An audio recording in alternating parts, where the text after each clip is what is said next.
Popcast, Friday at 10 a.m., the last show of the year. Shane. Yes. My dude, my bro, my life partner.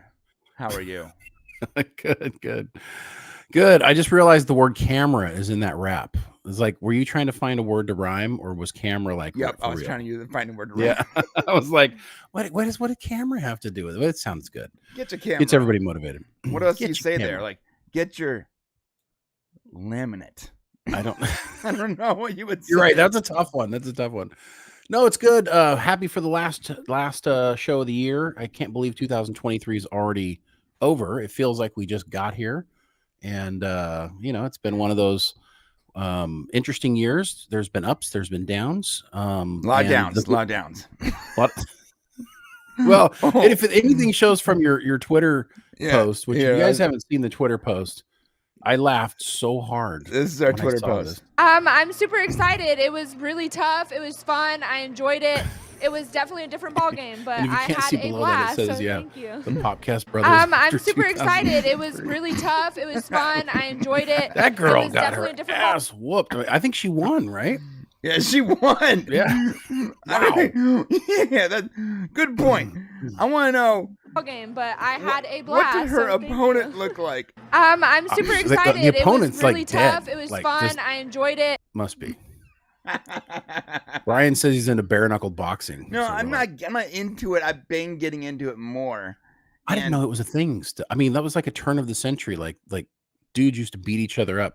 Oh, it's still a thing. In this interview, It was so funny. She was like, "Yeah, it's a whole new beast for me because usually the small jabs and stuff really don't hurt, but these ones they hurt." She's like, and she pauses for a second. She goes, "They hurt a lot," and they cut and like their knuckles can like cut your eyebrows open, and like she could see, but she could almost like she's almost regretting that she got into this business. Right. There's a reason that they developed boxing gloves. And look how bad those guys look after using gloves. So anyways. As she's talking about it, you can tell she's like,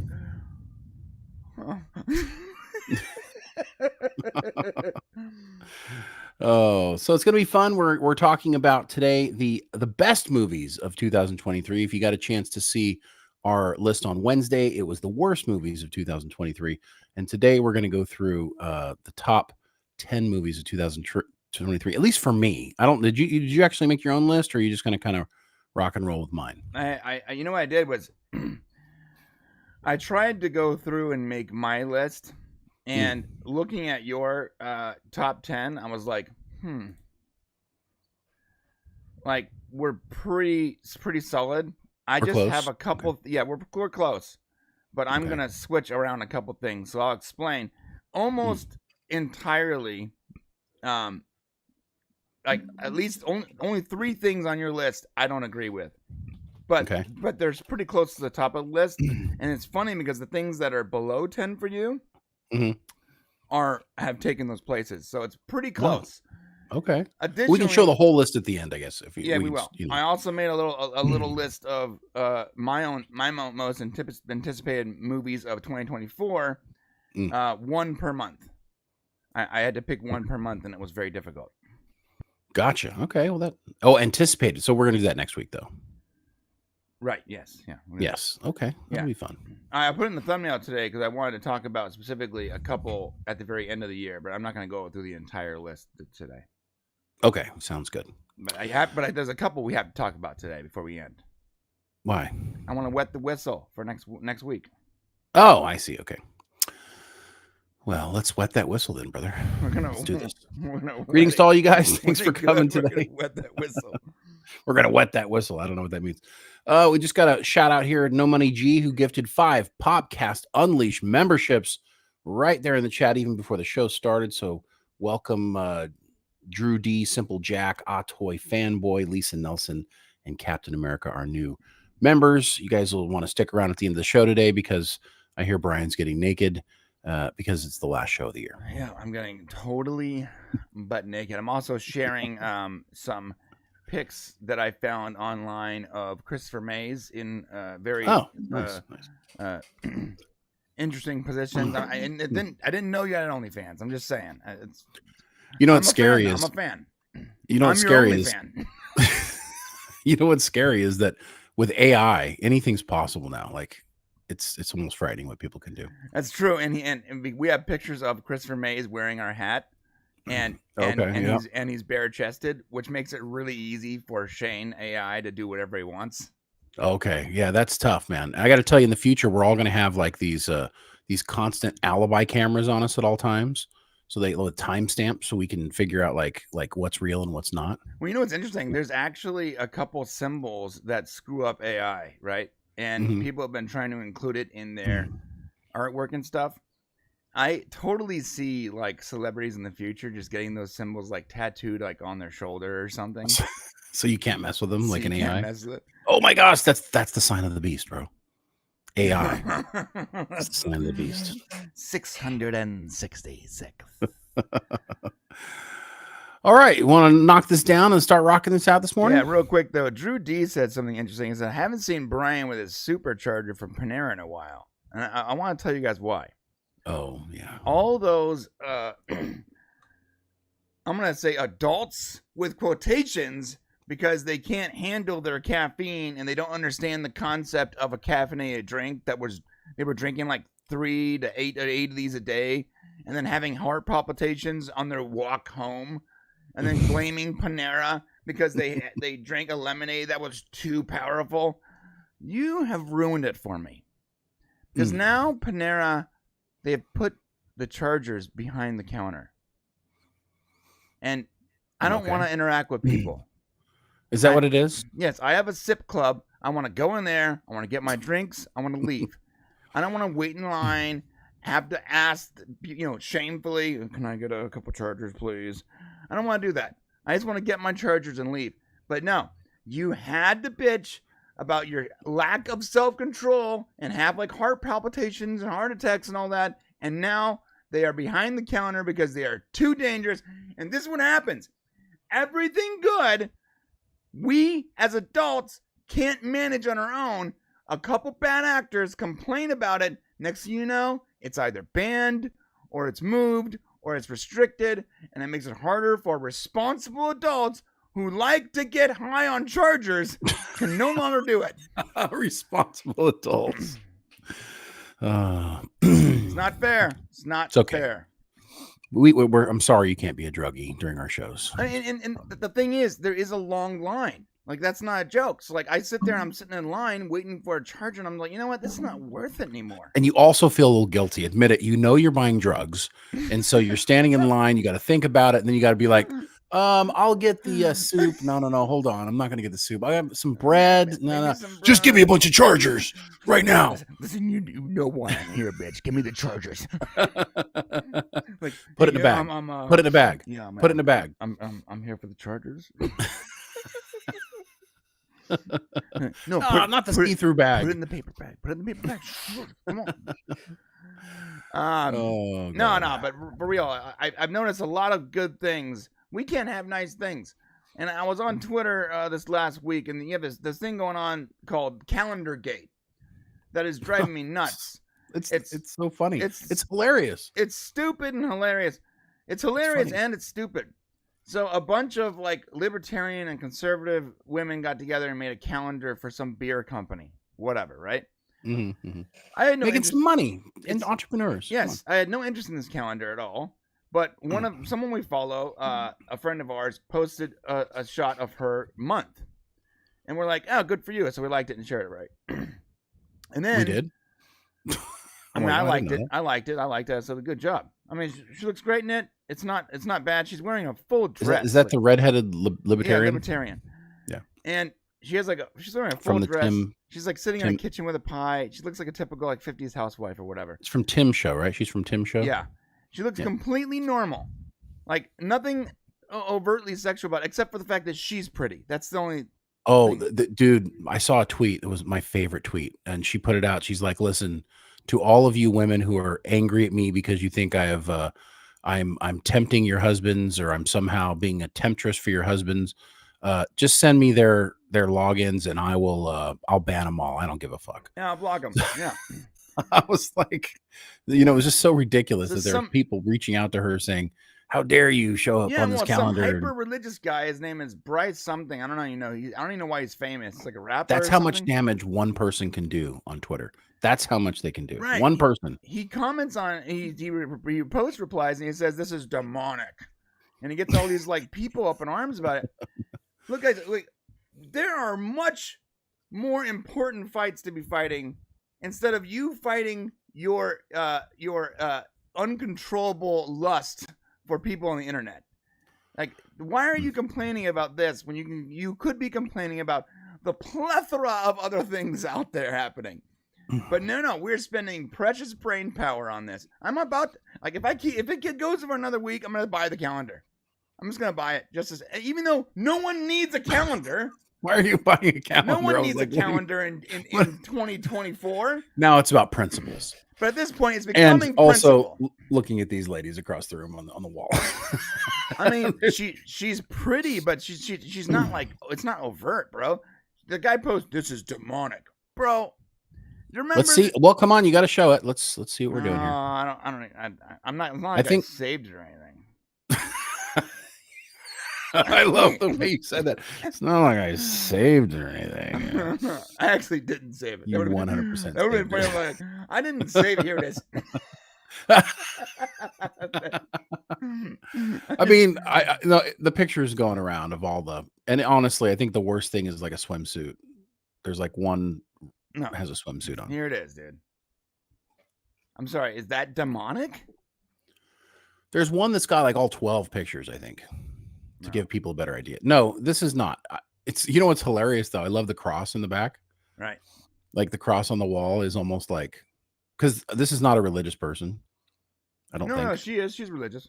Oh, is she? She's a Catholic. Oh, all right. Well, it's just, that is a little bit like flirty-ish, you know, sexual. I mean, obviously the flamingo stand is, you know. Yeah, it's not sexual. Demonic. It's super innocent though, you guys. Come on. You know what the sexiest thing in when this you're putting photo religious is? artifacts on the wall. The $400 stand mixer that I can't get my hands on. That's what you're drawn to the blue thing in the corner. The blue thing on the left. Like that's called a stand mixer, and that particular model is like $400 or $500, and that's the sexiest thing to me. So, all right. Well, that's what we're dealing with. Dummies, man. That's what got Brian going this week. Well, you know, because I remember this exact argument when I was in like high school. I remember them like, we need to get rid of Howard Stern because he says naughty things on the radio, and you know, oh no, and they're sending letters to their congressman. No, get rid of Howard Stern. Blah blah blah blah. And you know, dude, like, they're like, imagine a conservative praying for censorship. That's so crazy, dude. Dude, kids couldn't play Dungeons and Dragons, bro. And that was also stupid as F. This is, Christians do some really, I mean, listen, nothing against any religion, but the problem is that when you're in a cult. No, it's not a cult. No, don't go. No, bullshit. Listen to me. It is a cult. No, let me tell you what. I'm Christian, believe, so he's right now he's trying to mess with me. All religions, no. All religions are cults, not just Christianity. All religions are cults. And let me tell you why. And I'm not saying you can't be in a cult. Obviously, if you live in America, especially, be in a cult, be in 2 cults, be in 3. Okay. I am in the cult of the Miami Dolphins. Right? This is a cult mentality. All I want them to do is win. But let me tell you why Christianity is a cult. your interpretation of cult is so loose. But it is severe. Like your severe feelings about something can change your mentality. So, for example, if you're a Christian and you believe that playing Dungeons and Dragons, imaginary characters running around and rolling dice and stuff like that is going to cause your child to be demon possessed, there's something wrong with you. No, I completely agree. Those are the same people are like, yeah, if you're to let your son play Grand Theft Auto, he's going to start killing hookers and stealing cars. Right. Like, what the? The problem is that human beings, listen, there's Albert Einstein and there's Elon Musk and there's, Jeff Bezos, and there's a bunch of really smart human beings. But remember that nature balances itself. So there's some really fucking stupid human beings too. You know what I mean? Like equally as stupid, and they roam. So just know. Yeah, and it's not just that specific. It's not specifically just those conservatives or Christians. There are people, a lot of people on the left too, that have an issue with video games. They think video games is why we have so much gun violence. Like, dude, you are out of here. You don't understand how like people work.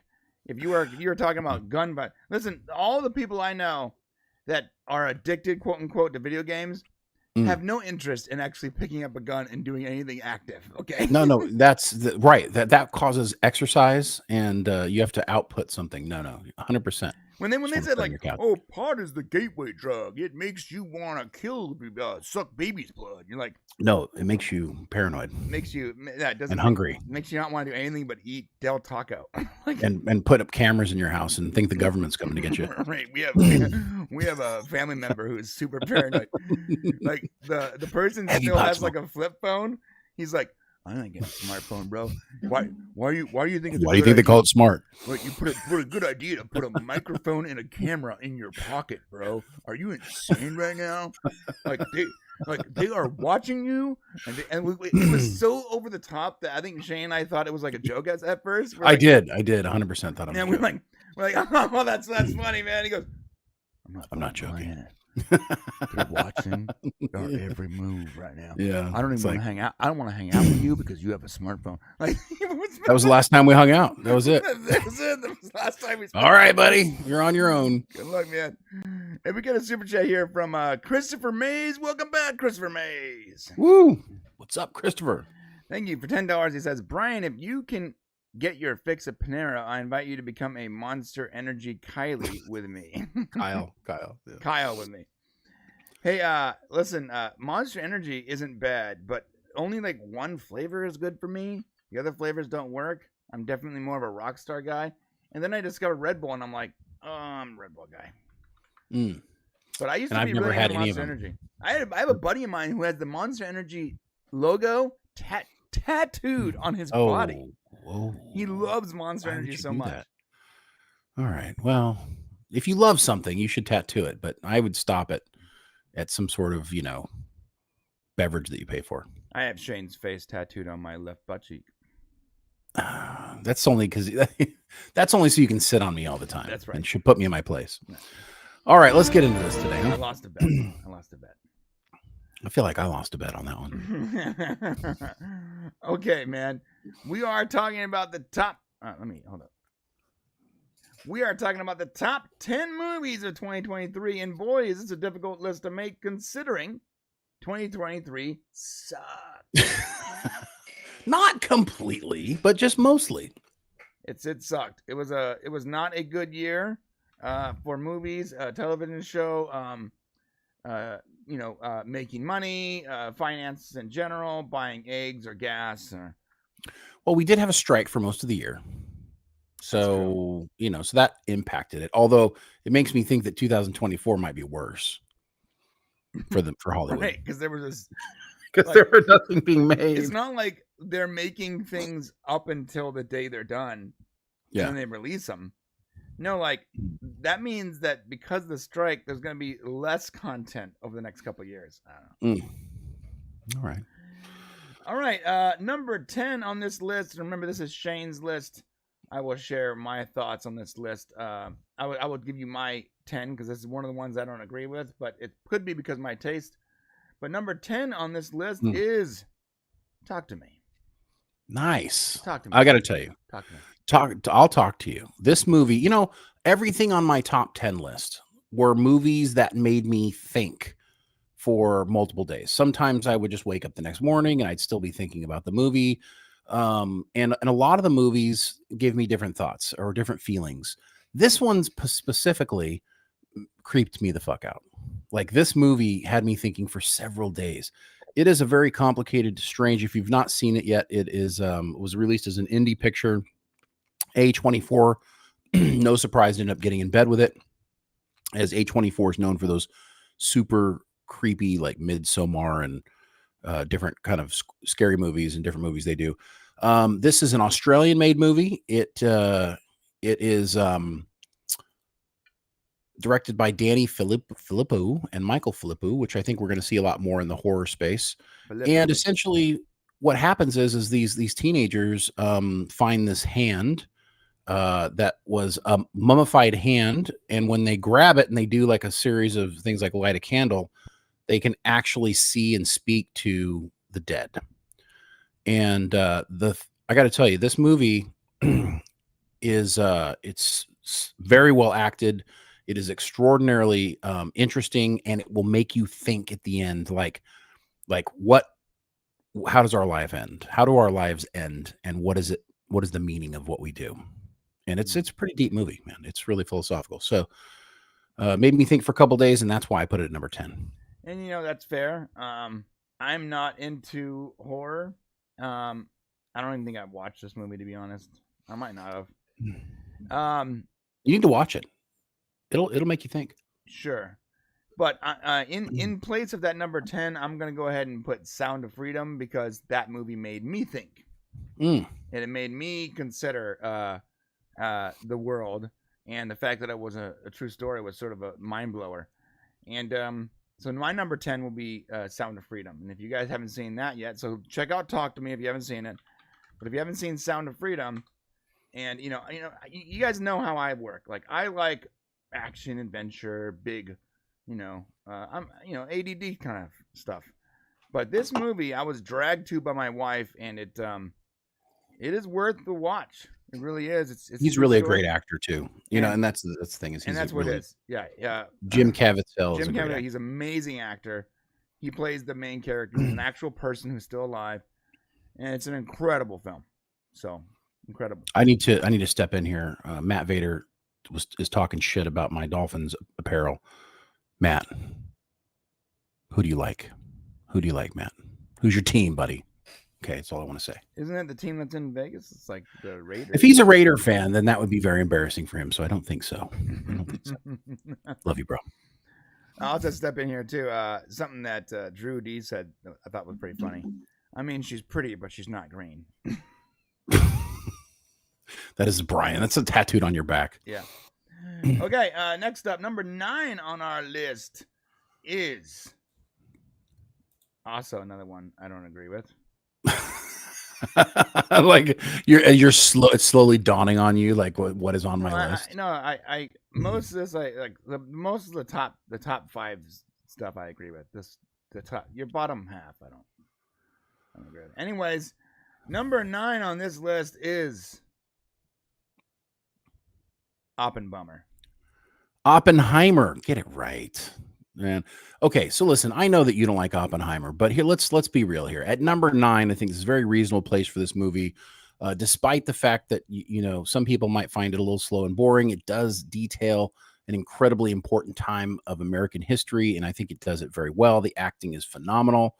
If Robert Downey Jr. doesn't get nominated for some sort of Oscar that doesn't really matter anymore, but would be cool for him to win, I think he should be nominated. I think that Christopher Nolan did an admirable job telling the story of Oppenheimer, and even though the explosion was not as good as we were hoping it would be, and the build up and the trailer was probably better, overall I think the story was really well told. It's very cinematic. You get an incredibly intense long sex scene, which I know Brian enjoyed. So Oppenheimer's number 9. Putting words in my mouth. No, you said it when we reviewed it. No, you did. No, yeah, it was good. I mean, it was a little excessive, to be honest. I mean, and you saying that is what made it kind of funny. If I'm saying it's excessive, guys, it's excessive. Trust me. Yeah, listen, movie wasn't bad. But for me, it was boring, and I felt like this overwhelming, desire to see this giant practical explosion, the biggest practical explosion ever, and they hyped it all up, and it was like I must be totally tainted and desensitized by CGI explosions or whatever, because I was like, whatever, I guess. Yeah, I think one of the most interesting things about this movie is missing the point. So it is a story about Oppenheimer, but what's interesting is it's all boils down to like the human condition. So Robert Downey Jr.'s character Louis Strauss is when Oppenheimer and oh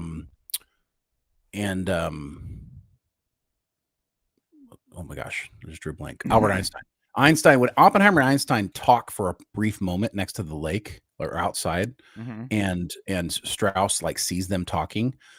The entire future of Robert Oppenheimer is impacted by a misunderstanding because Louis Strauss thought that they were talking about him and talking shit about him. Like that element in the movie and how it like how human beings can take one small thing and if they have enough power, completely, change the trajectory of someone's legacy is pretty incredible. And that's also in this movie if you missed it. Okay. That's fair. Not a bad movie by any stretch, just not for me. Number 9 for me, and just a quick thing, was Gran Turismo. I watched it again with my kids, and I realized that it's a pretty damn good flick. It's a good movie. Yeah, it ended up number 12 for me. And I realized by the end of this that it was also, based on a true story, and that this stuff really happened. And I thought it was pretty awesome. Good movie, fun, good family fun, and it's based on a true story, which is pretty cool. So that was number 9 on my list. Yeah, that's a good movie. It could have been in the top 10. It just edged out. Right, just barely edged out. Number 8 on our list is, and I agree with this one. Yay! It's called Ferrari. Yes, Ferrari is number 8 on the list. Michael Mann's Ferrari. Michael Mann's a good movie maker, and Ferrari does not disappoint. I got to tell you, Adam Driver is phenomenal in this movie. Not only Adam Driver, but Penelope Cruz was amazing in this movie, playing his wife. And as much as you think when you go watch this movie, it's going to be a cool racing movie about cars, there is elements of it in it. And I even tweeted out that there's a brutal scene in this movie that is just like, wow, you don't see in films very often, that takes place. I won't ruin it for you if you want to see it, but it's absolutely brutal. But this is really a character piece. And Adam Driver as Enzo Ferrari really becomes the man. I cannot believe how they aged Adam Driver in this movie. The makeup is incredible. He just seems to become the man. And it's a really wonderful character piece. It tells an interesting story. And it's really a story about loss, about a specific time in Enzo Ferrari's past in 1957. Definitely worth a watch. I really, really enjoyed it. And it's something that made me think for multiple days. I was looking up videos. I wanted to see Adam Driver talking about, himself in the role and kind of get a feeling for it. So it's a really good movie. Yeah, I got nothing more to add to it. I thought it was a good movie too. Now I didn't think it was worth me going to go watch it at super late in order Midnight? I had to go watch it really in the middle of family time and just to try to make sure I watch it before today's show, and it was a little bit of a pain in the butt, but wasn't a bad movie. And I watched it alone because no one wants to go with me at that age. No one goes with me.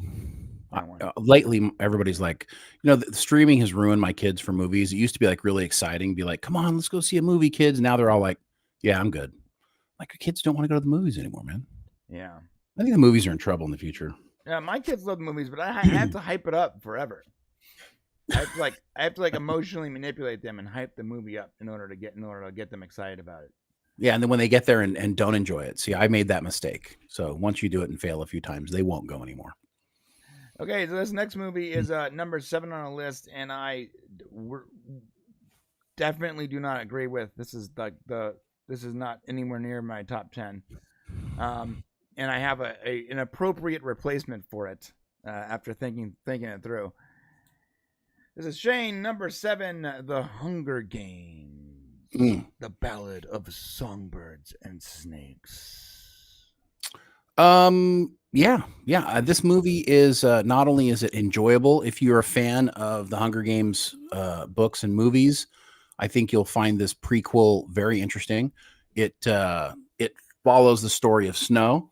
And honestly, the reason why this movie is sitting at number 7 rests solely on the shoulders of Tom Blythe, who played Coriolanus Snow. Rachel Ziegler in it could have just destroyed the movie. And she's definitely not the most enjoyable part, but he really brings the movie up to a level where it's actually probably I wouldn't say one of the best performances, but it's the top 5 performance for a character, I think, this year in the movie. So Yeah, I think it's worth a watch, and I really enjoyed it. Yeah, I guess I have just no interest in Hunger Games because I had no interest in this movie. The Hunger Games is one of these universes that a lot of people love. That I'm just like, it's just there's too much to get into here with this, and yeah, the world is what's interesting to me. So I want to know more about how this started. I want to know how far into the future it is. This is our future. This is our, this is a dystopian future of ours. And it takes place in, I think Denver in Colorado is where this all happens, current day. And it's basically our, the United States has been broken into 12 territories. It's just a very cool dystopian idea. And I think that the focus on like Snow and these characters and the Hunger Games itself is very interesting, but there's such a bigger world. They could actually do a movie about how this all started. And I think it would actually be very interesting. Okay, that's fair. Wasn't for me, but that's cool. Number 7 taking the place for me really quickly is Old Dads, because I laughed a lot, and it was pretty much exactly how I feel about everything. So it's a good movie. Realize I might have anger issues. I'm just something out there. But Old Dads finished at number 16 for me, but it was still good. Good movie. Okay, number 6, and this I am pretty much spot on with you here. Like we agree on this one, 100%. And so that's 2 out of 10 so far. Is Guardians of the Galaxy, Volume 3 specifically, the final movie in the franchise, I guess is what you want to call it. Yeah, the trilogy. Yeah, it's a trilogy. So we had a really good time in this movie. My kids liked it. I liked it. Never thought I would care so much about a 3D cartoon raccoon, but it was good. Yeah. And it was clearly the end of an era. I feel like they left it all out on the table for this movie. And we got to see Nathan Fillion. Sorry, go ahead. No, it was definitely an opportunity to explore, and I guess James Gunn always knew that Rocket was going to be the focus of the third movie, and it does say a lot when a CGI character, can actually capture you, and make you care about it as much as any of the other characters. Any of the live action characters. And I thought they do a really good job kind of going down the history and the sentimental thing. And I thought they closed it up. It's definitely not the best. It's the third best of the 3 movies for sure. But on a descending scale, of course, the first movie is the best and the second one a little less. And this one just a little less. So overall, I think, in a stronger year of movies, perhaps this would be lower, but I thought they did a good job closing it off. Yeah, I completely agree. And when I forget about the story in a couple years, it's gonna be nice to go watch all 3 of these back to back. Absolutely, yeah. That'll be a fun. That'll be almost like, when you sit down to watch, some Indiana Jones or Star Wars. This will be one of those trilogies where you're like, yeah, let's do all 3 at once. Yeah. Okay, number 5, and this is remember this is Shane's list. So for me, number 5 and number 4 are actually swapped. I swapped them, but I'll show you that when I get to number 4. So number 5 on this list is Dungeons and Dragons: Honor Among Thieves. It happened so long ago. It's hard to think of it as a 2023 movie, but it was. I think it's interesting that a movie that started out at the beginning of the year, I think it was last February, could remain so strong on the list, and it did for months. It sat at number 1, pretty much for half of the year, 1 or 2, I think, for half of the year. Right. And Chris Pine here did just a wonderful job. He plays, he obviously has that lovable rogue character. They do a good job with the storytelling. They tell it through his eyes. We get this backstory. We get so much of the Dungeons. You don't have to be a Dungeons and Dragons. And this is the cool thing about it. You don't have to have played Dungeons and Dragons to enjoy the movie, which I think is cool because my wife and kids all like this movie, which is pretty rare for this kind of movie. Yeah, same. My wife liked it. My kids liked it. I liked it. It was an all around. We all really enjoyed it. It's hard to accomplish that in one of these movies and still make Dungeons and Dragons players go, oh yes, and have all of the Easter eggs, all the cool little characters and creatures that you would find and items. They really did a good job with that. I think all the actors were really fantastic in the movie, and it just really told a great story. And honestly, we deserve another one of these. I don't know if it's gonna happen, but we need more of these. We should get another one of these. You finally have a franchise that, yes, it's built on something, but it is also unique. Yeah, exactly. You're so right. I mean, guess what, guys? Like Monopoly. There's going to be a movie made about the Monopoly board game. Jesus. And it's like, that's one thing. But to take Dungeons and Dragons, which has so much, they haven't done a great Dungeons and Dragons movie, and to be able to say, hey, I would like to see 2 more of these movies. That's a rare thing for us in this day and age. Yeah, and so I've been getting into D&D lately because of Baldur's Gate and a couple other things, and it's really such a rich personal franchise. That's the only way I can say it. It's personal. Like, a lot of it's personal. A lot of the tropes are the same. They're generalized, but they're really rich and awesome. This movie had a lot of that. And going back and watch it, you can like catch all these little Easter eggs and stuff where it's like specifically like that was put in the movie for the D&D fan in your life, right? And all those things weren't just throwaway member berries for D&D fans. They were utilizing the story in a way that made people that had no idea what they were also interested in it, also had a good time with it. Like, you didn't have to be a D&D fan to like this movie. But this movie would make you a D&D fan. Right. And they chose characters that were believable.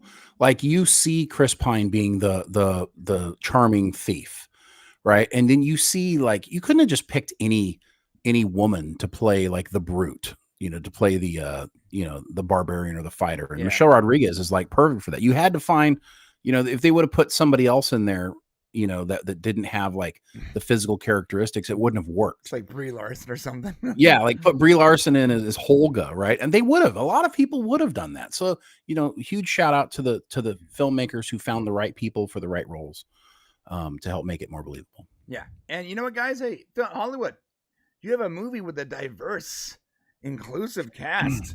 Yeah. And we buy it. Every one of us buys every one of these characters. So what's stopping you? Oh, I know what's stopping you.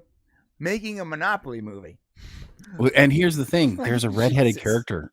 Brian, there's a redhead in this movie. Oh my God, there's a redhead in the movie. That's why they won't make it. That's something. No, what I'm saying is like, that just tells you, like, for whatever reason, the evil that's spawning through Hollywood, that's removing all the redheads. We put a redhead in a movie, it usually turns out pretty well. So that's true.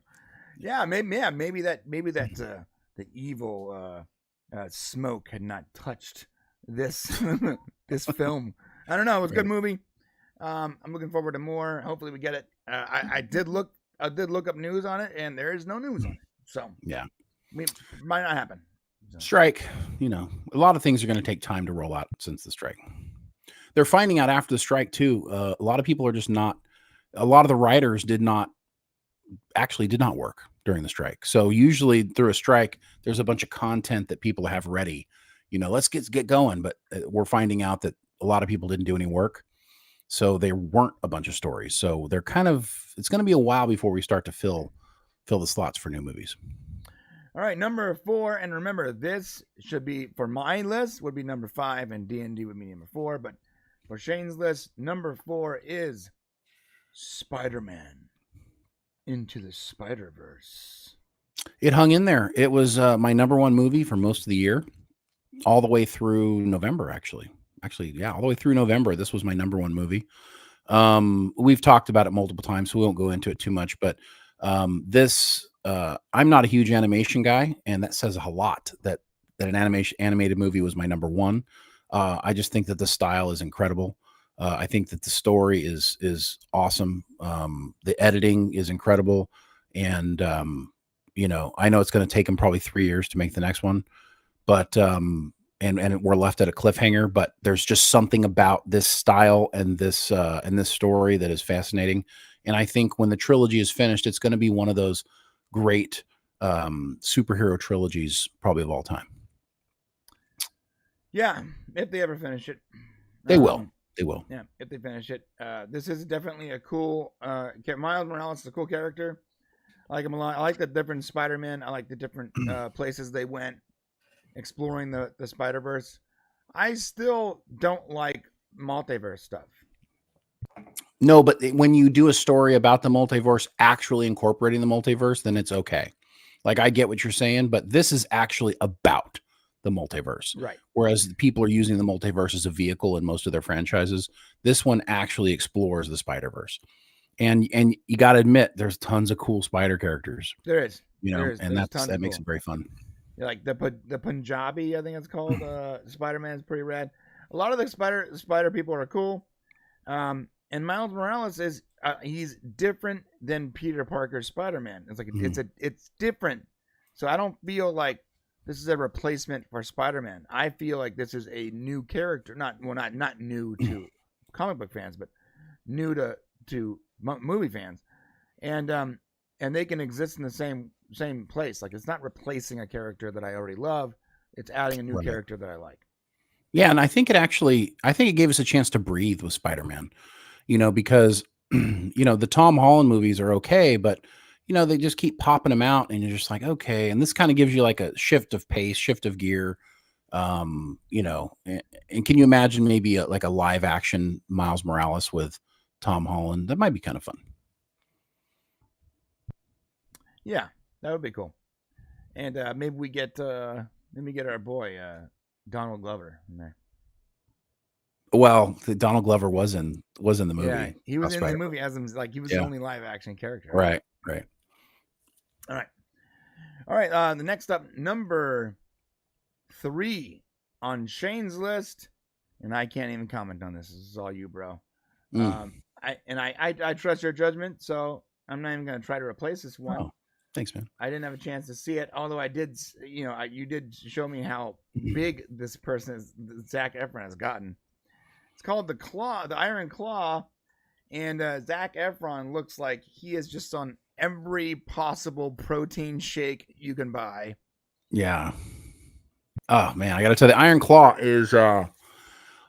was not a movie that I was huge on. I know some of the people who watch us probably like wrestling. I watched wrestling in the 80s.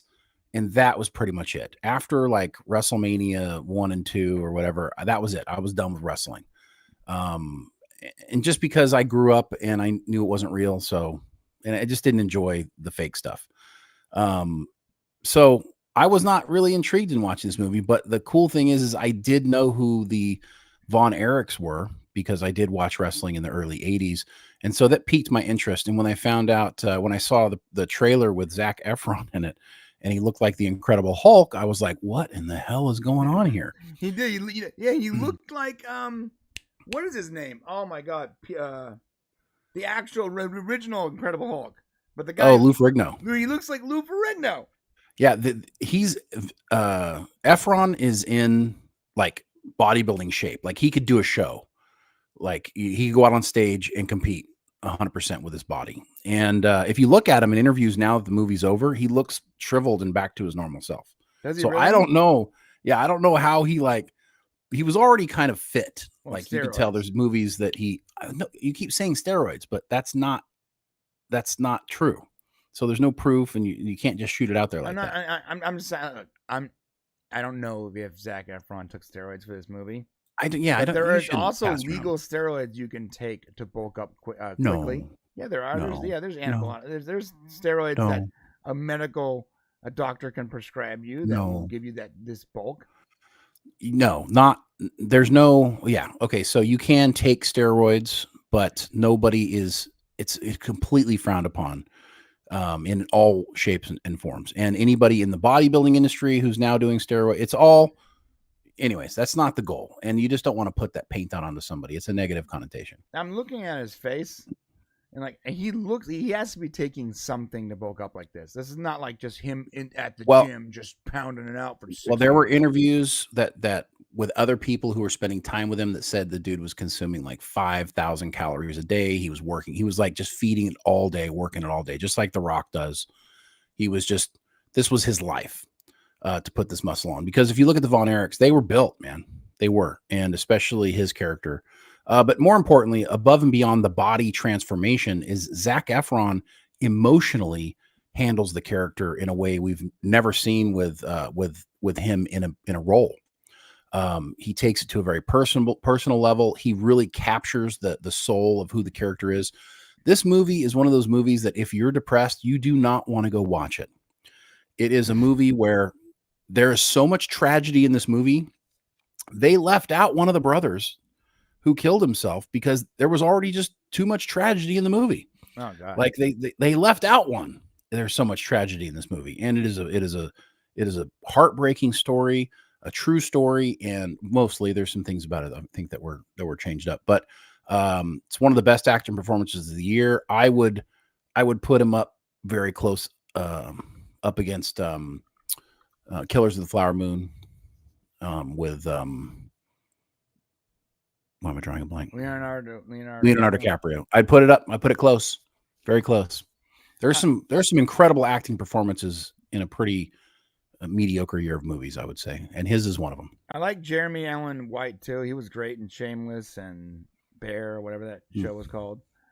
So I look forward to watching this movie, but I think I'm gonna watch it on streaming. I'm not gonna go to the theater to watch it, to be honest. Yeah, I mean, you don't have to see it at the theater at all, I think, to get it. But there is a lot of, as you're watching it, there's a lot of like gut clenching moments where you're like just trying to get through.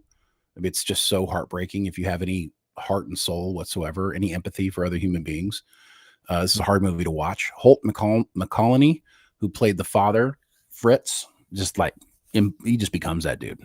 Like there's some good stuff. The other brothers are just but Zac Efron and Holt McCallany, they need to be in the Academy Awards this year. Okay, 100%. That's fair. Okay, next up on the list, number 2 on Shane's list. This is not even close to where my list falls.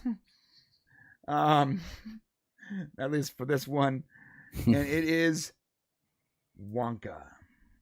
Yes. Wonka is number 2 on Shane's list, and I'll give you my number 2 after this. Go ahead, Shane. Well, let me just tell you, one of the reasons why Wonka is number 2 on the list is I'm still waking up in the morning and the songs are in my head from the movie. I'm still find myself humming them as I go around. Pure imagination. It's possible that Wonka, for me, and this is why it's a Shane's best movies of 2023. It is still a great movie. If you don't have any connection to the 1971 movie, you may not like it as much, but I have a deep connection to the 1971 movie. It means a lot to me, meant a lot to me as a kid. And I thought that this prequel just awesomely captured that movie. And I was so pleased because over all the time of covering, Willy Wonka and Charlie, I really hated Charlie and the Chocolate Factory. I mean, I cannot tell you how much I hated Johnny Depp and what they did with the character in that role.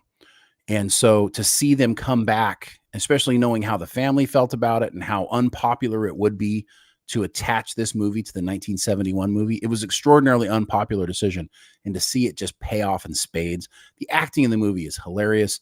It's very comedic. It's the songs are very memorable. I've got my kids who never like what I like. They're like downloading all the songs and listening to them. I mean, it's just really, really cool. I thought, the Oompa Loompa was honorable. The fact that they made him attached to the original Oompa Loompa was so fantastic. Just a really great movie. And Timothée Chalamet, I thought he did a great job. And I know you don't like him, but he really, really inspired me. And I think there's a movie between this movie and the 1971 movie that shows how much the character has changed. And I really, really hope that they make that one. Yeah, there definitely needs to be another movie between these two movies. Because if it just goes from this movie to, either Depp or the original movie, it doesn't work. I was promised the building of the factory, and we didn't get that. So I don't know if anyone promised you that. You keep saying that, but I'm not sure why you felt promised that. That's literally what the entire write-up said it was going to be. How Willy Wonka started his chocolate factory. How Willy it was in the trailer. Anyways. No. Well, it says that the with dreams of opening a shop in a city renowned for its chocolate, a young and poor Willy Wonka discovers that the industry is run by a cartel of greedy chocolatiers. Nowhere does it say that's what No, I think you that's the after the envisioned it. movie came out. That's the description after the movie came out. When the trailer first dropped, it was all about how Willy Wonka started his chocolate empire. I think we have to disagree. I watched the same trailers you did, and I think you got misinformation there, brother. Okay. Yeah. Anyways, the movie wasn't bad. It just didn't do it for me. That's just that simple. I think that's fair. I don't think it will do it for everybody. I think you have to have a connection. But for me, it was definitely the second best movie of the year. Right.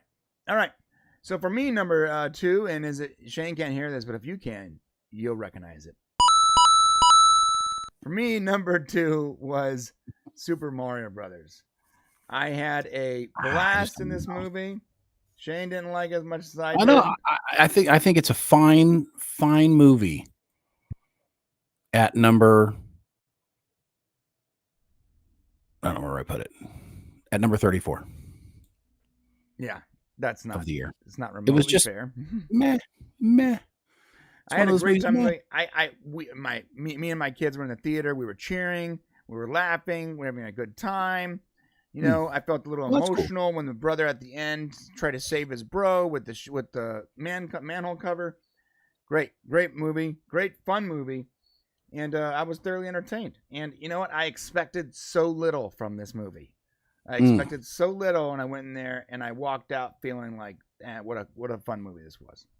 There was nothing wrong with it, for sure. Like, there was nothing that I would say like, oh wow, they really messed up. But I just think that they could have, you know, for a one-off movie, you know, it's the first time in all this time. I just think that going back to the way it was reviewed, I think that there could have been, you know, more on the table, more that they were trying to accomplish. I felt like they were just taking us through a video game as opposed to really telling a great story. So, you know, to each their own. Some people like Wonka, some like Mario Brothers. It's okay. It's all right. It's true. I love Mario Brothers. Hey, I was playing Mario Brothers when I was a kid before you knew what it was. So when it first came out, so trust me, I loved Mario Brothers. That's true. And yeah, listen, I just liked the movie a lot, and this year didn't offer a lot for me. A lot of disappointment in movies, and that one did not disappoint. So it's number 2 on my list. Fair enough. Number 1 on Shane's list, and I actually labored over this one a little bit because I was trying to figure out if I liked this more than my original number 1, or less. And it was very difficult for me, and it's sort of a toss-up. But number 1 on Shane's list is Godzilla -1. There is nothing more shocking than knowing that this is number 1 on the list. For you know, I was not one of those you know, super Godzilla fans at all.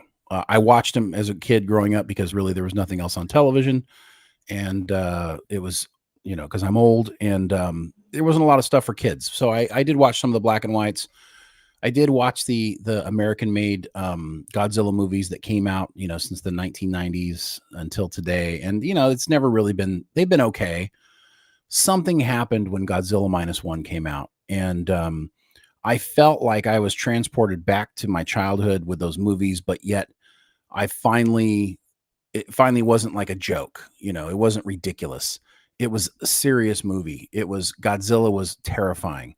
The characters, of which I don't know any of these actors. I mean, can you imagine my number 1 movie is a bunch of actors not speaking English, but yet I could feel their pain, sorrow, terror, hope, everything coming off the screen in every moment. Godzilla is incredible, and it's being made by the Godzilla filmmakers in Japan, which is just, they just really killed it, man. It's such a wonderful movie. The proper nuclear explosion. Oppenheimer's jealous. What else can I say?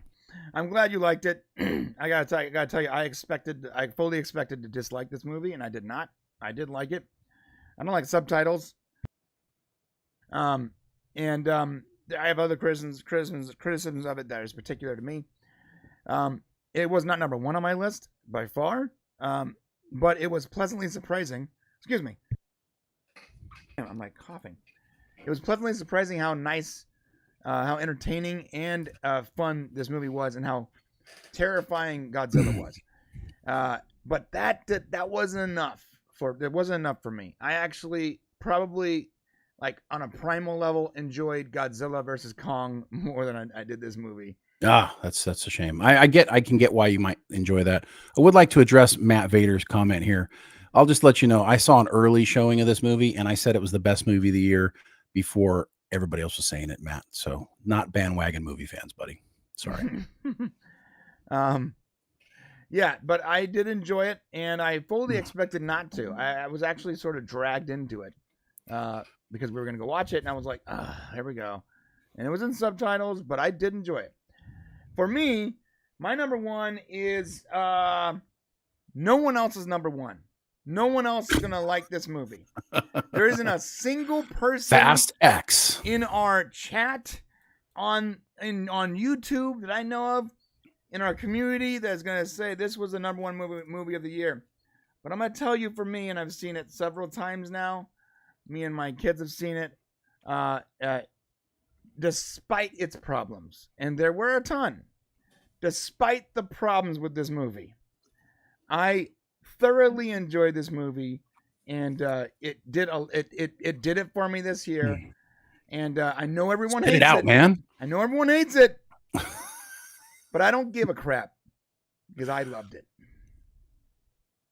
Give me a fucking break. Yep. Really? Yep. I loved this movie. Jesus Christ. In fact, I got to tell you, I wish this was you wanted this movie to be the best movie so bad.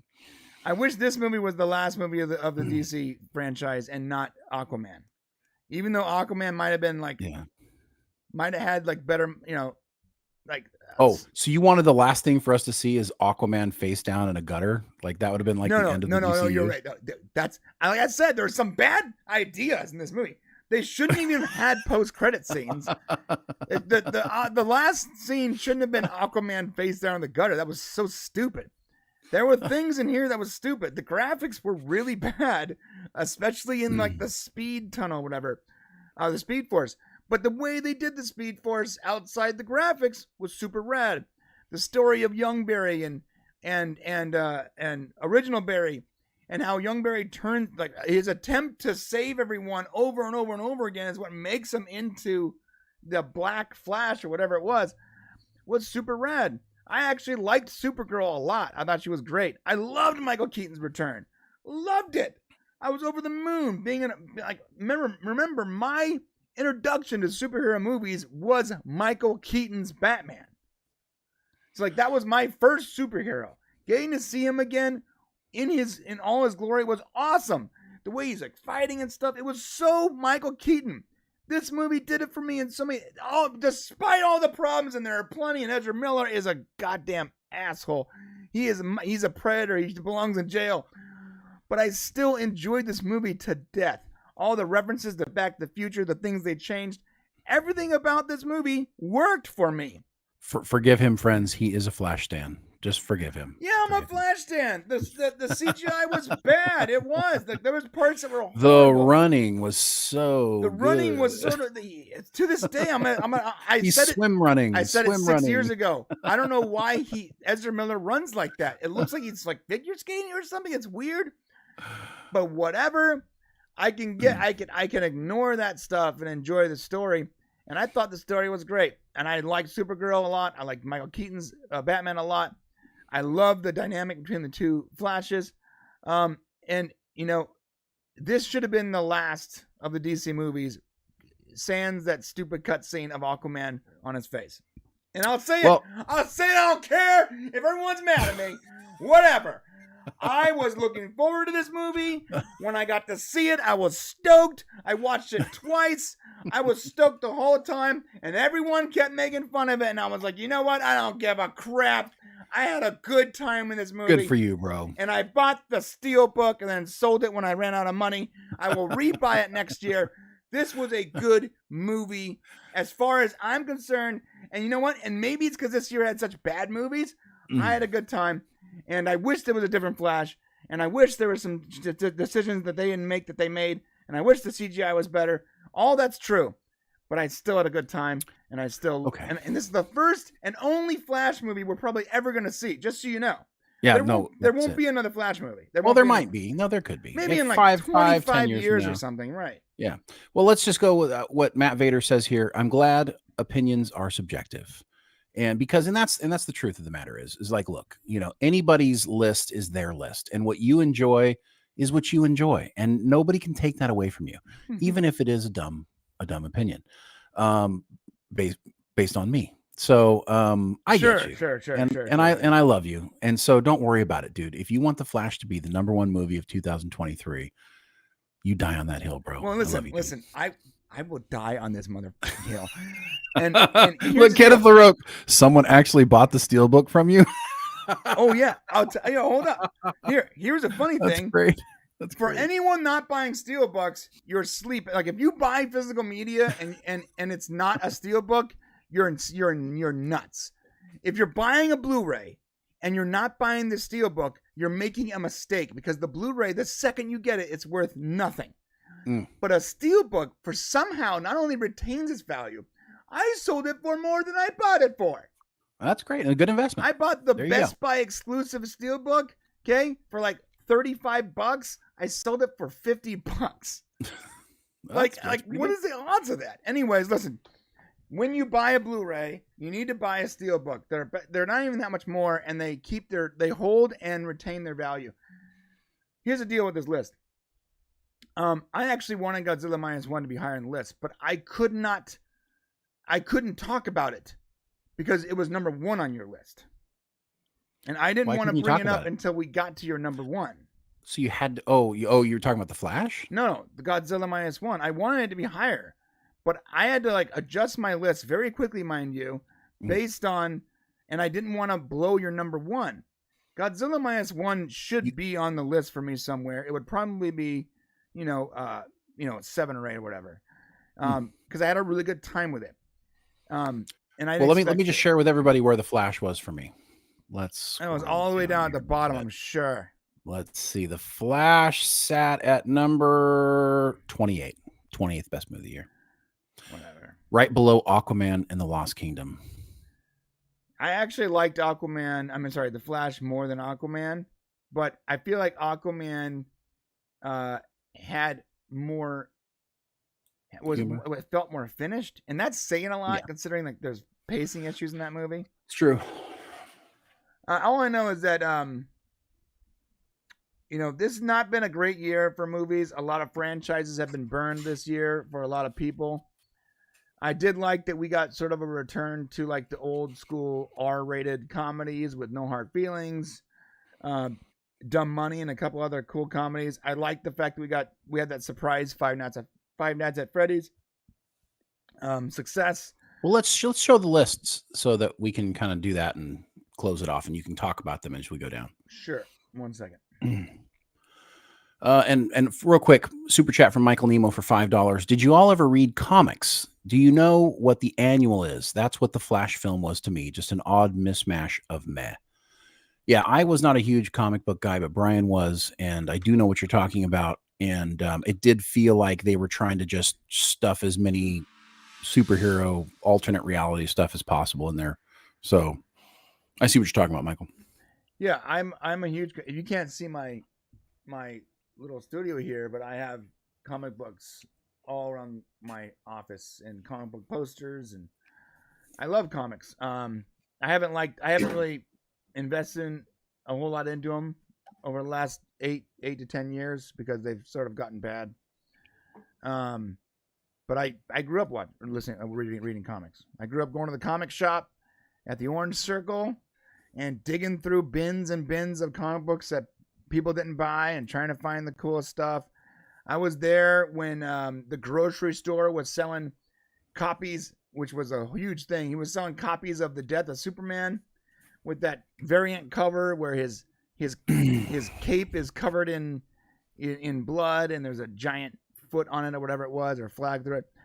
I remember really, really getting hyped when the comic book movies started to come out and they were well received, thinking we were going to have this golden age of storytelling. And for a minute there, it was happening. And then the same exact problem that happened with comic books, that hyper toxic leftist ideology started to weave its way into the comic books and choke out all the good stories. and now it's happening to movies. And I don't know what they usually do is after really bad sales for a couple years, they'll reboot the whole thing and they'll call it New 52 or New this, whatever.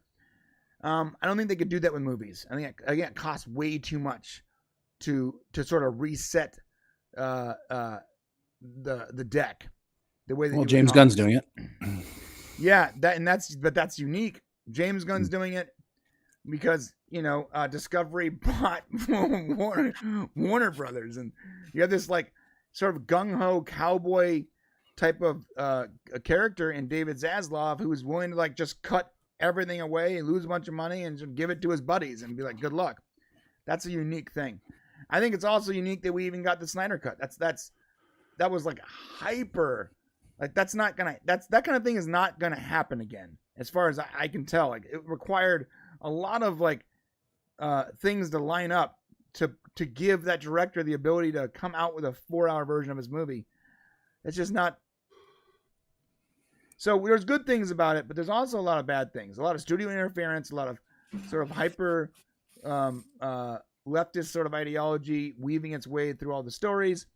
A lot of bad people, a lot of people in charge that don't know what they're doing, that were sort of given the job based on who knows what metric. And I don't know if that industry is going to make it. But this is why I do trust James Gunn. James Gunn has never let me down. So if James Gunn is going to, if our best shot at comic book movies returning as a entertaining, viable genre or subgenre is James Gunn, because I don't believe the MCU.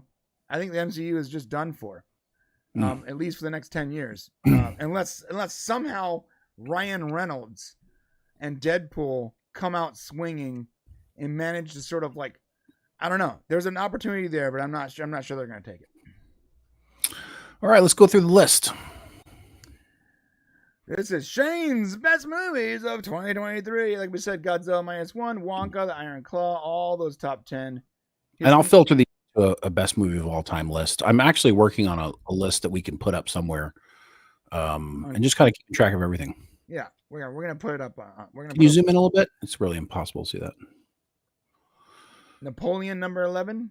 Yeah, so Napoleon almost made the top 10. Listen, there's something to be said about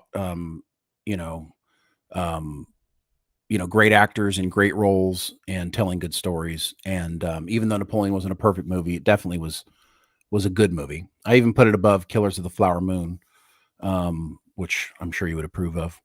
Yeah, I approve of any movie being above Killers of the Flower Moon. A notable one down here for me is Rebel Moon Part 1 actually comes in at 19. After finishing the rest of the movie, I felt like it actually did like pull itself away from Kurosawa's Seven Samurai, and I felt a little more comfortable with it. I actually felt a little more interested in the story, even though it's not a great movie. The visuals are just so really stunning, and I'm actually curious now to see Part 2. Okay. Yeah, so am I. Champions. What movie was that? I didn't see that.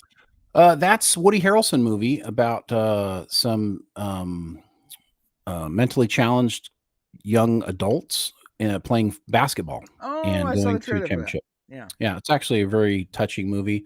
And some of these movies in here you'll see like A Man Called Otto, Million Miles Away, Champions, 57 Seconds. Some of these were just kind of lower tier movies that came out this year that were still, enjoyable and actually interesting. So sure. I thought you loved Saw X. No. I mean, it was good. It just kind of got knocked down. I mean, it wasn't bad, but it's the 10th movie in a franchise. Right. It's like It's almost like Fast X. How good can it be? Fast X. Oh god. Knock at the Cabin. I thought that was a good movie. It was interesting. M. Night Shyamalan. Yeah. Five Nights at Freddy's. That's pretty low on your list, considering you guys had such a good time with it.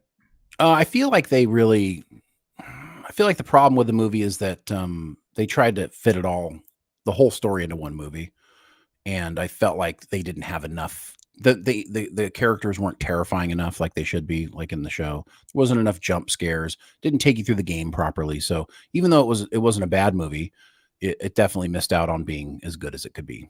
Yeah, I gotta say, there will 100% be a Five Nights at Freddy's 2 because that movie was a success as far as everything. And now what are they gonna do? They've like, the story's been. Yeah. I don't know. It's too bad. I don't know what they're gonna do. It feels like they completed the story already, but we'll see. Yeah.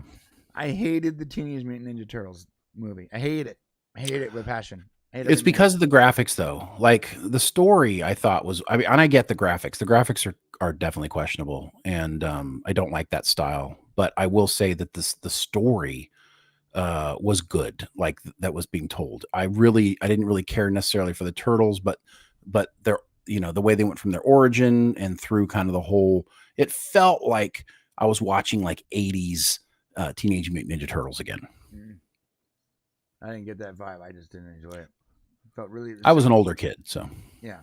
For me, it felt really, really childish. I didn't like the voices at all. I hated the voice acting. I hated the graphics more than anything. I just didn't like it at all.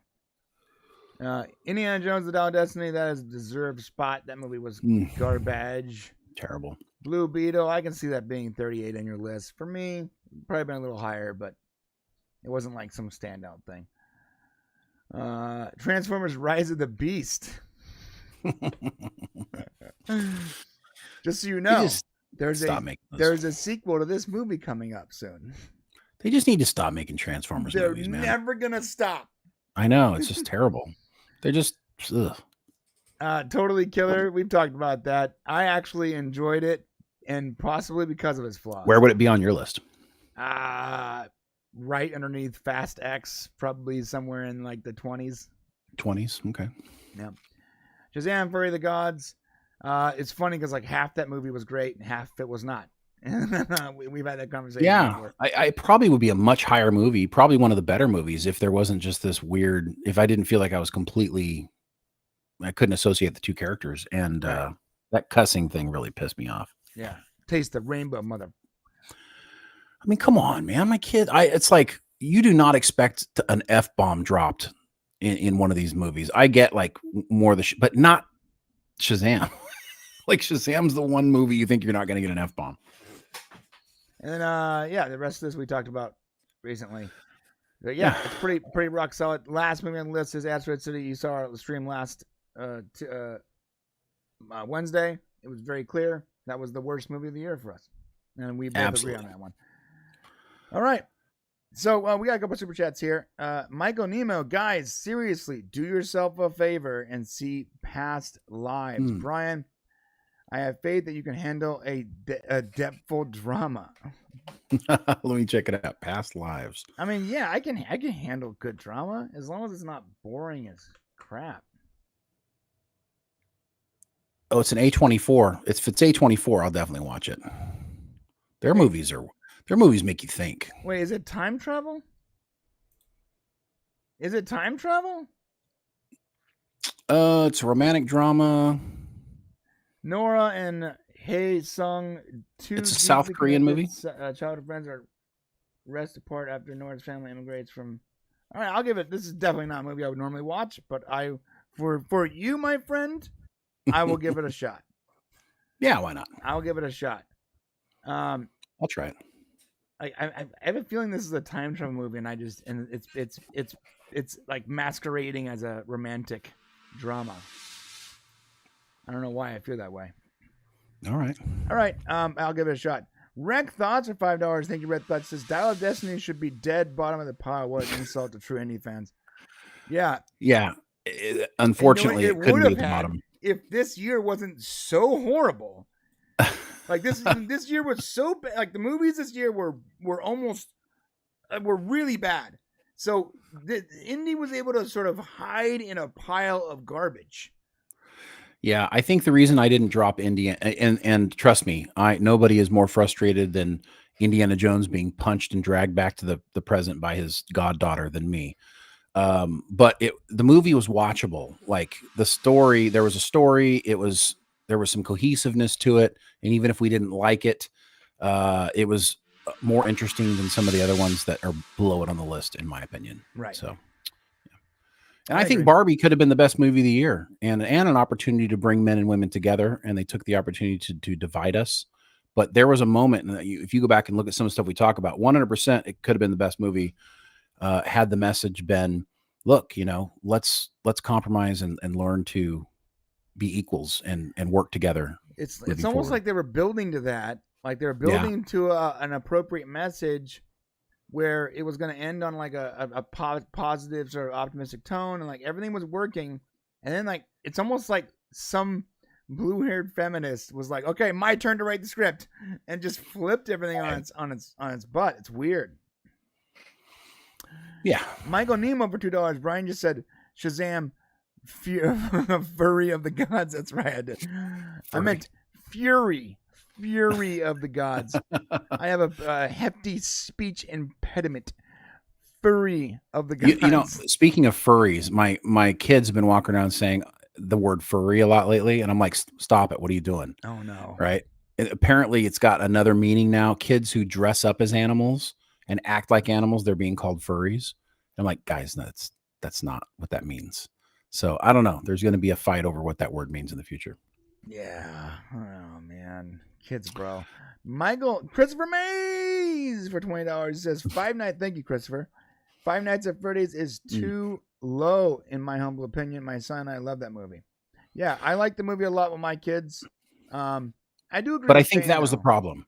No, I think that was the problem. Like, I think it's cool that people were able to go with their kids and watch it. And I think that's one element of it that's good. But I watched this video game with my kids and they were terrified of it the whole time. And when I went and watched this movie with my kids, they weren't scared of the animatronics. And so it felt kind of like a little light, even though it was not a bad movie and it was enjoyable. I think the fact that they humanized the animatronics instead of making them like characters that you're terrified of and that are scary, about halfway through the film they turn them into like friends, and then they're like heroes kind of. And I think that should have been saved for another movie, and I think that just brings it down. But I totally respect that it's a movie that people love with their kids.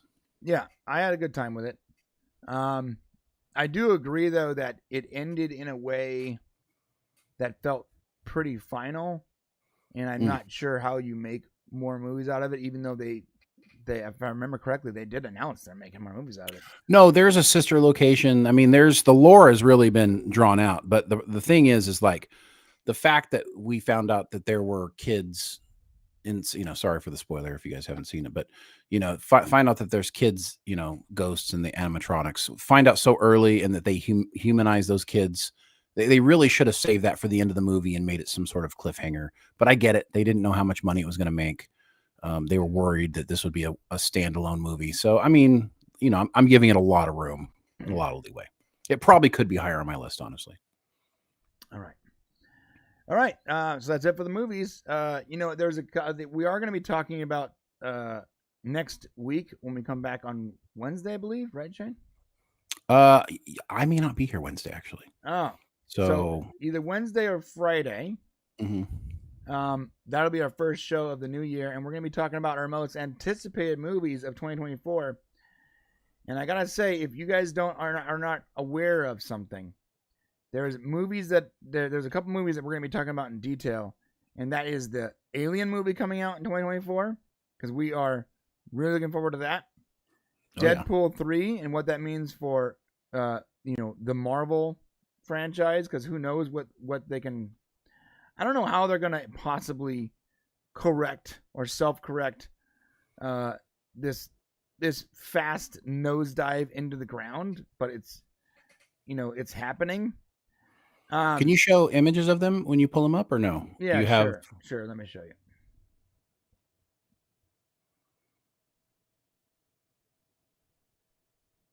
Yeah, 1 second. I was going to say this for the show, but. Well, I mean, just if you're doing it quick, we're not going to go deep into them. Yeah, we're not going to go deep into it. Just so you see what we're going to talk about. We're going to go deep next. We're going to go real deep next week. Going deep next week. So this is the only image I have for the Alien movie.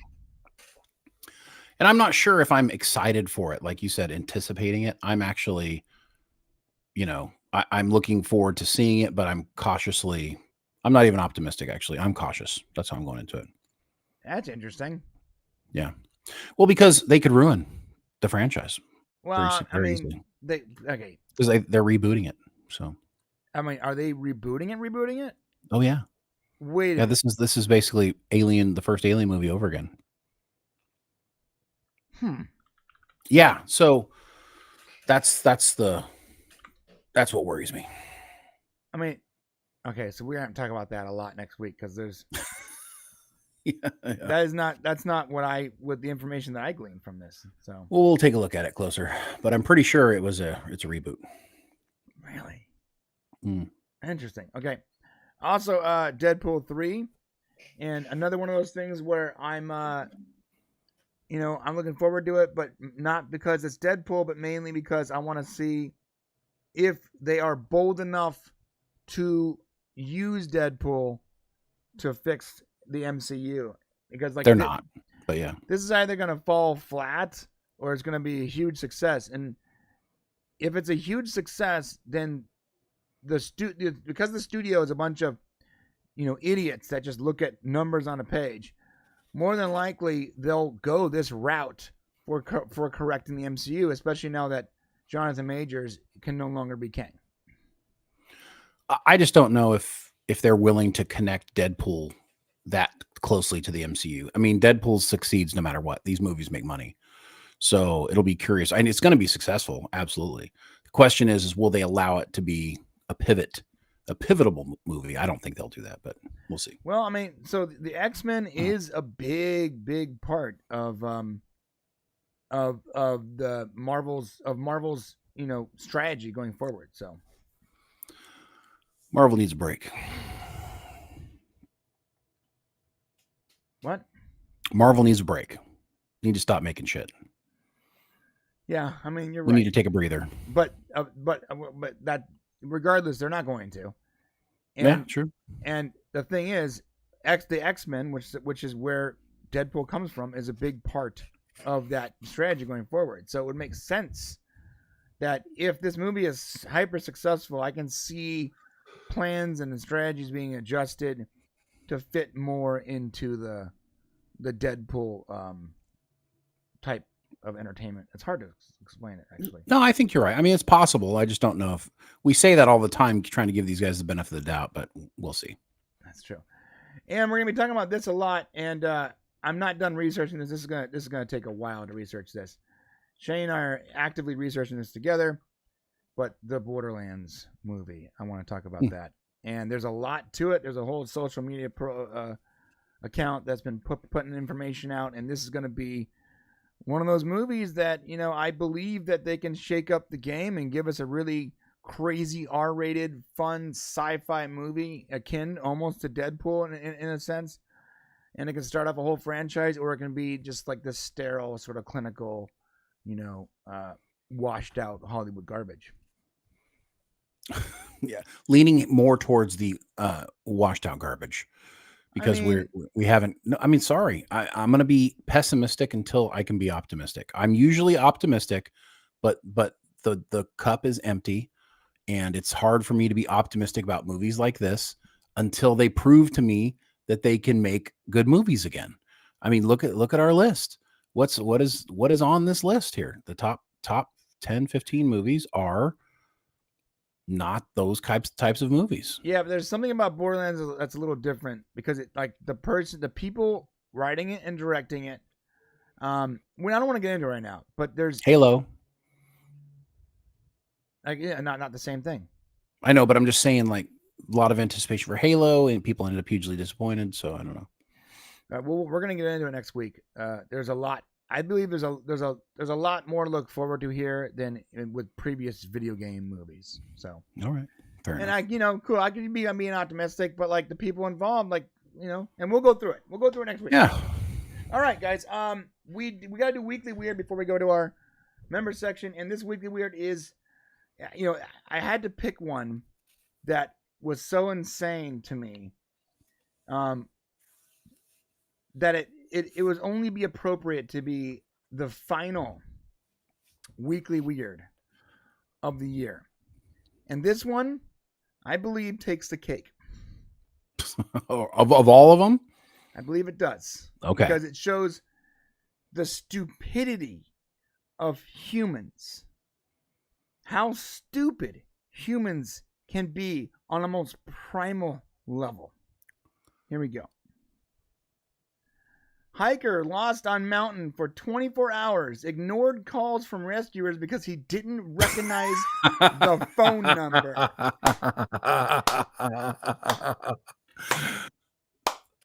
That's me, bro. That's me. Bro! I don't answer my damn phone for anybody anymore. You got to be kidding me. This is crazy. Okay.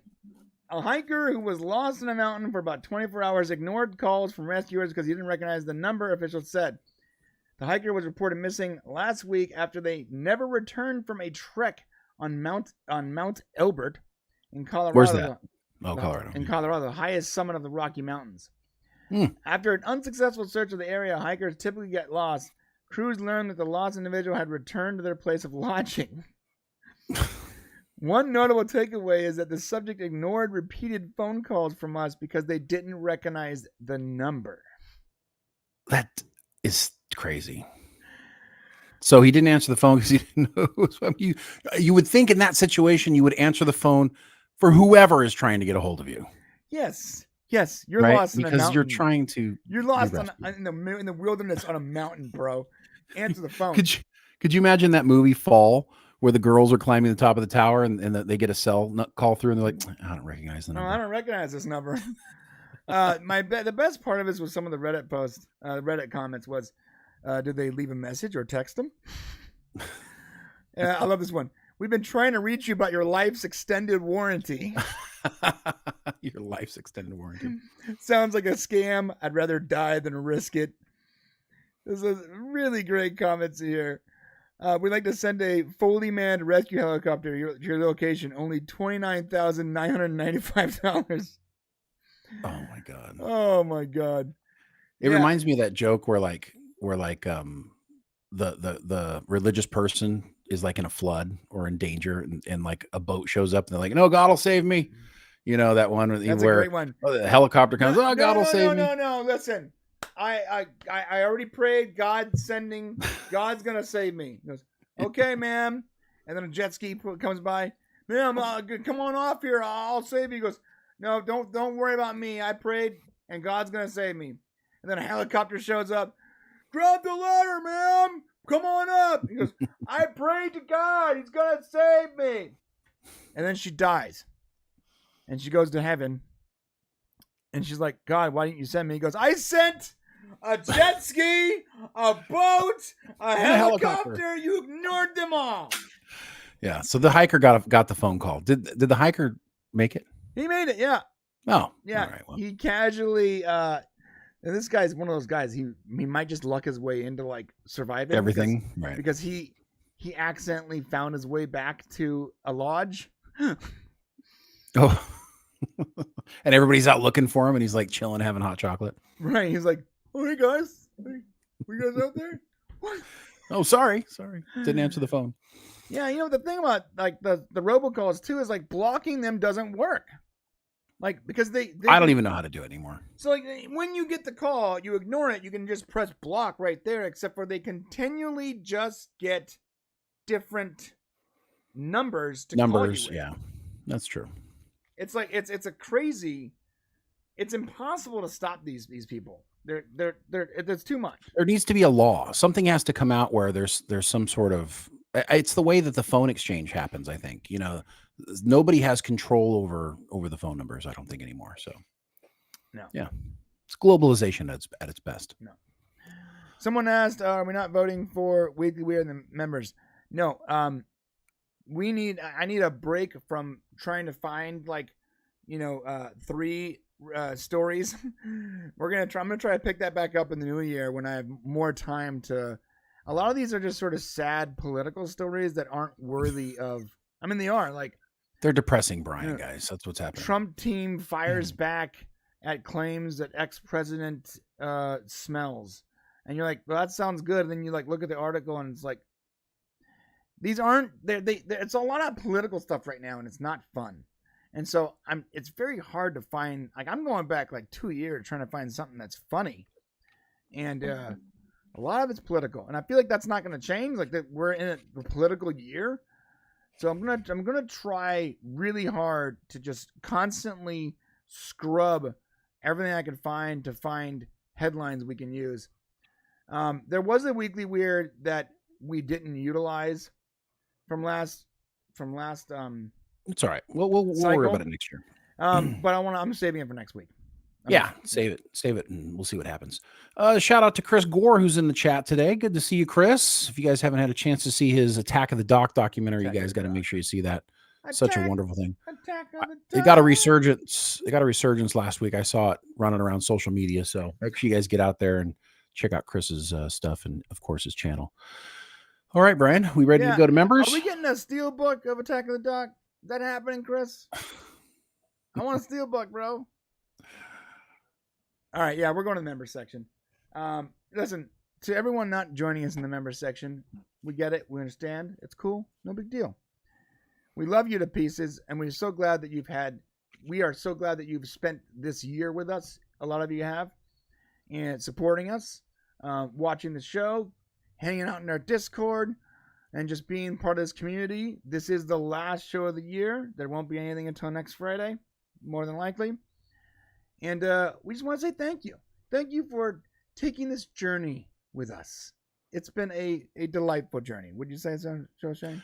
Yeah, it's been a great year, and we survived it after being demonetized and having everything else happen. And you guys stuck with us through it all. And even though very few new people are finding us, we're happy that we can come back and hang out with our friends 3 times a week, and we'll continue to do so in 2024 and going forward. So I hope you have a blessed new year if you're not joining us, and I hope your 2024 is awesome for you and your families. So yeah, okay. So we're going to the member section. Come on over if you want to be a member. Hit that join button. If not, cool, no big deal. We'll see you next year. We'll see you next year. And go Dolphins. All right.